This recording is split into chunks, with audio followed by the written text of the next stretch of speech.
In the next chapter of this course, we are going to be discussing dictionaries. So I want you to create a new folder and call it chapter 7. And inside chapter 7, I want you to create a new file and call it dictionaries. Dictionary. Now, once you do that, just please open the file.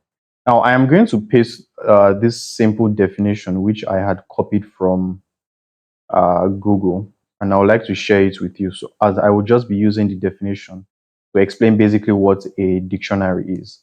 So, it might be confusing at first, but trust me, it's very easy. So, it says dictionaries in Python are unordered mutable collections. Mutable meaning that the values can be changed. So, dictionaries in Python are unordered mutable collections that store data in key value pairs. They are used when you need to associate unique keys with specific values, similar to a real world dictionary, where keys map to definitions, values. So it's just like you have a dictionary, like a dictionary, the book itself, and then you open it looking for the meaning of a word. Now, every word is mapped to a definition. That is when you want to search up the word, like, let's say you want to look for the meaning of complicated. You open a dictionary, go to the C section, and you search for the word named complicated. Now, complicated itself is the key, and the definition of complicated is the value. So that is why it's like called dictionary. They got the name of this data structure from the dictionary itself.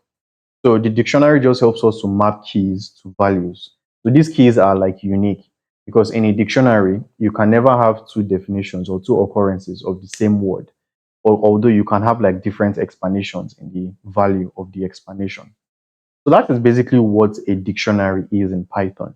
They are just a collections that store data in key value pairs, and they are useful to associate unique keys with specific values. So you might still not understand how to. You probably don't understand how to, write it. So I'll give you the basic structure now in order to create a dictionary. So in order to create a dictionary, first of all, you need to create a variable name.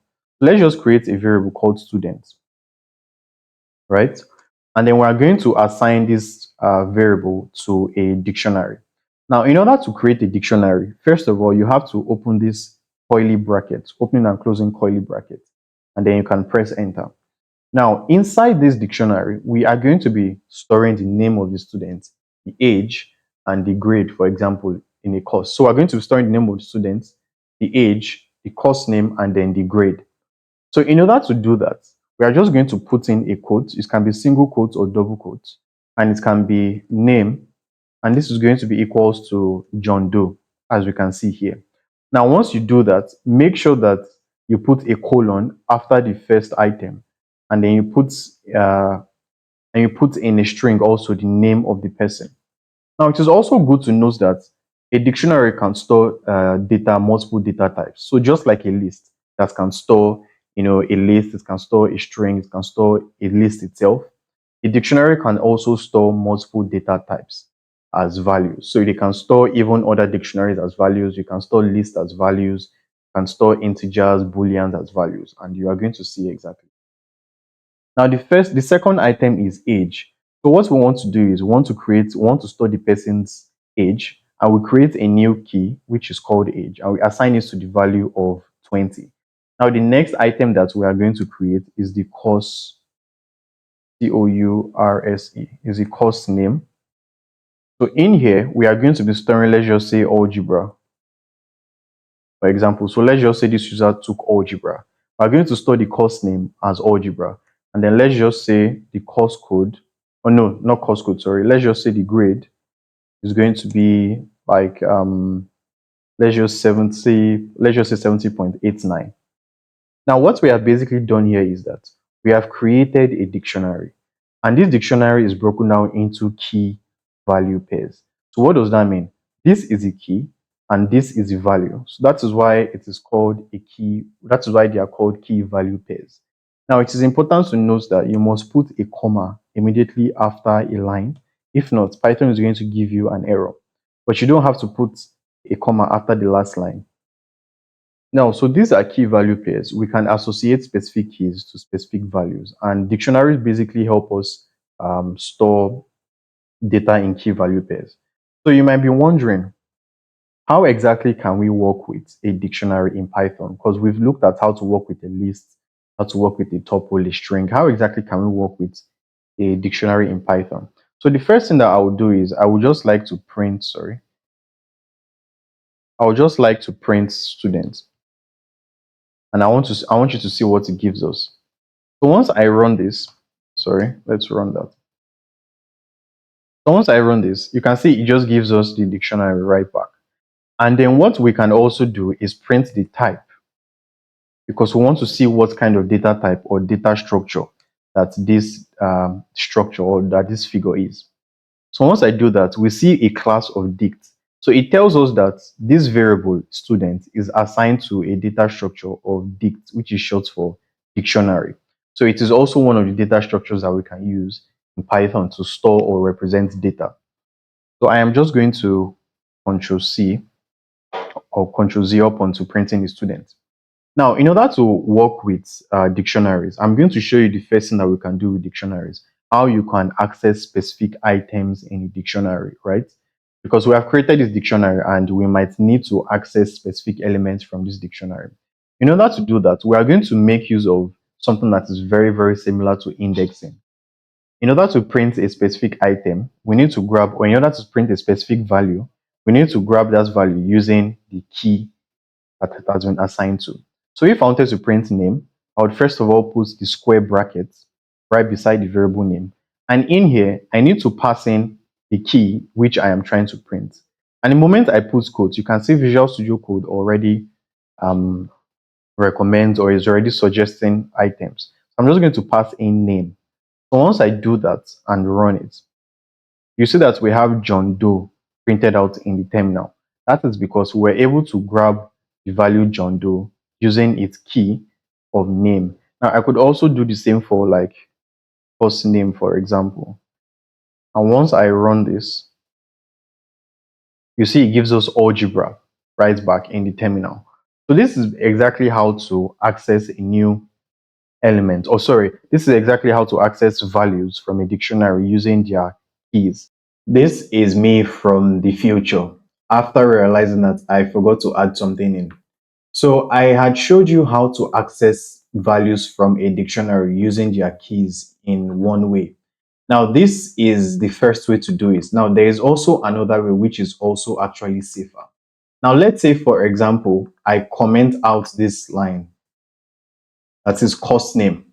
Now notice what happens when I try to print it. Right here on line 16, we are trying to access a value using a key cost name that does not exist because it has been commented. Now notice what happens when I run this program. You see that when I run it, it immediately crashes saying key error because we are trying to access a key which does not exist within the dictionary. Now, usually in Python, when you are working with dictionaries, you run into a lot of cases where you don't know if a key is actually in a dictionary. Now, there's a safer way to actually go about this. There's a safer way to access elements within a dictionary, even if they are not, even if that key does not exist in the dictionary, we can still try to access it and it wouldn't crash.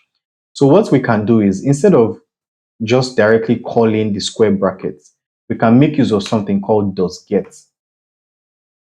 Now, the .get is a method, is a dictionary method that helps us to retrieve values from a dictionary using a key, which is, for example, in this case, cost name. Now, another important thing about the .get is that even if that key does not exist within a dictionary, instead of crashing the entire program, it will just return none by default. So if I save this file right now, if I clear my screen and run this program again, I want you to notice what we get. You see, we just have none printed out rather than the way it's crashed before. So something else that we can actually do is we can pass in a default value. So if, for example, we try to access this value, this key called cost name, if for any reason that key does not exist within a dictionary, we can pass in a default value like, for example, I can say default cost. And what Python will actually do is that when it checks the dictionary, if it doesn't find any key, that is called course underscore name, it will just immediately return whatever text is here by default. So if you put a comma and in quotes put whatever value you want, it's going to return a value by default. So if I run this program again, I want you to notice what we get. You see we have default course being printed out to the terminal. So that is what does get does. It checks for a key within a string, within a dictionary rather. But if that key does not exist within a dictionary, whatever item you have specified as the default value will get returned.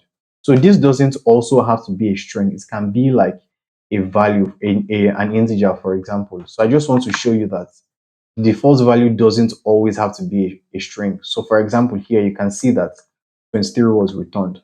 So that is how the does get works. A lot of times when you're working with dictionaries in Python, you might not readily know if a key is within a dictionary or not. So that is where the does get method comes into play, and that is where it actually helps a lot to prevent these to prevent the crash that occurred at the beginning of the video.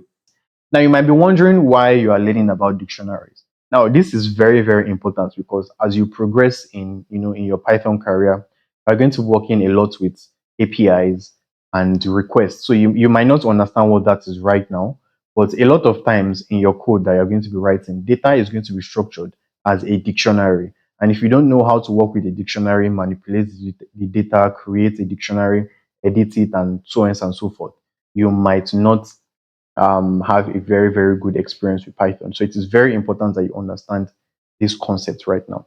So this is exactly how we can grab specific items or specific values from a dictionary using their keys.